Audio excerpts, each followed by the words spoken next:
Hey guys, welcome back to Shop Dog Fabrication. So today what we're going to be doing is doing a cylinder leak down on the engine, just to kind of do a good performance check of it. It's also something you can do just to make sure that if you think your vehicle is running rough, if you got really a lot of high miles on your vehicle, just to check it to see what's going on. Basically what cylinder leak downs do is if you want to check the amount of leakage that a cylinder has. So in other words, let's say 10 to 15% is probably pretty good cylinder leak down.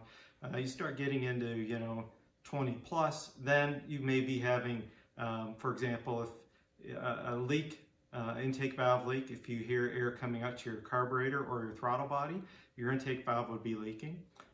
For example, if you pressurize the cylinder and you have, let's say, 25-30% leakage, and you hear air out your exhaust, that would indicate that your exhaust valve is leaking.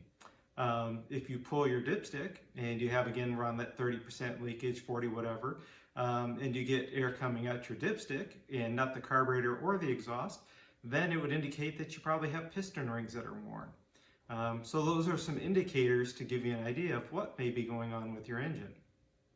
So it's pretty simple to do. Mine's a carbureted car. I've pulled all the spark plugs out of it, make it easier to roll over to do each cylinder. So what I've done is I've placed number one on top dead center. Then what you would do is basically turn the crankshaft every 90 degrees. And then based on your firing order, you would go to the next cylinder and then do the cylinder leakage on that one. Turn again your harmonic balancer another 90 degrees. And then you can check the next cylinder in the firing order, and then so on until you're all done. Whether you have a 4-cylinder or an 8-cylinder, or you're doing a lawn tractor or whatever. The reason you want to be on top dead center is you want basically both rocker arms to be, all the way up, if you will, the travel. And so the valves will be seated, and then you can do your cylinder leakage. So what I've got is a simple threaded hose that I will thread into the piston. This is a 14mm end, and it's got a quick disconnect fitting on this end. And this is a homemade cylinder leakage gauge.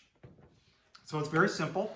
It's got 2 gauges here, and you can see, basically I can connect my hose to it, and then I'll connect the air compressor hose to this end. And what I'll do is I'll regulate my pressure here. So what you want to do is turn this so basically there's no air pressure coming in whatsoever. And after you get everything connected, screw it into the number 1 cylinder, your air hose connected.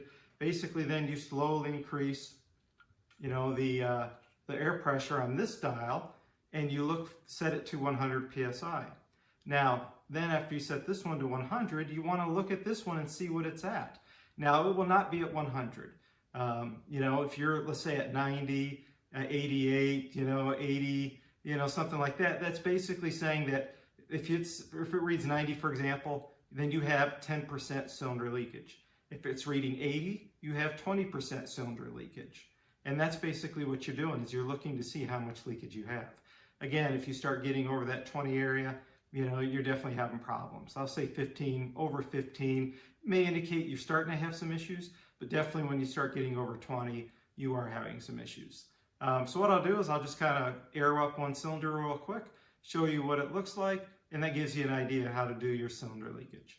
So hang tight, let me go ahead and set this all up, plug the hose in, and then I'll go ahead and do it.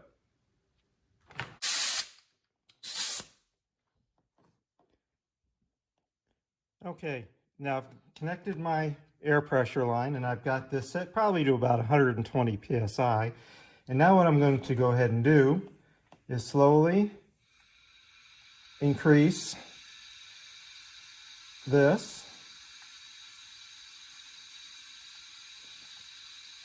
to 100 PSI. So you can see now I've got this gauge set to 100. Now we take a look at this one, and it's reading roughly about 88. So I've got about 12% leakage on this cylinder, which is fine. Again, you start getting up to about 20%, over 20%, and that's when you start getting into trouble.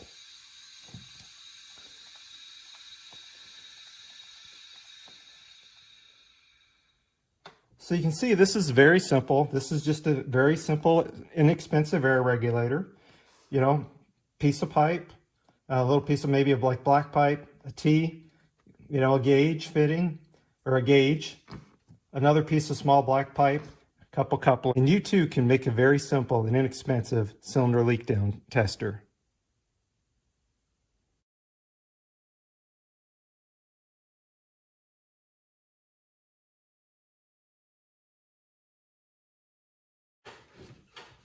So that's just a very simple setup that you can do cylinder leak down.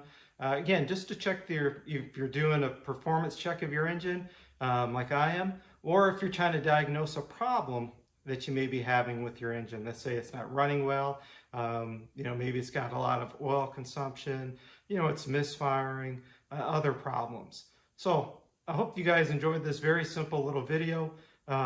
You know, something that you can do to check the performance of your engine. And I hope you guys, you know, as they say, like, subscribe, hit the little bell for future content. And I appreciate you guys taking the time to watch. Have a great day.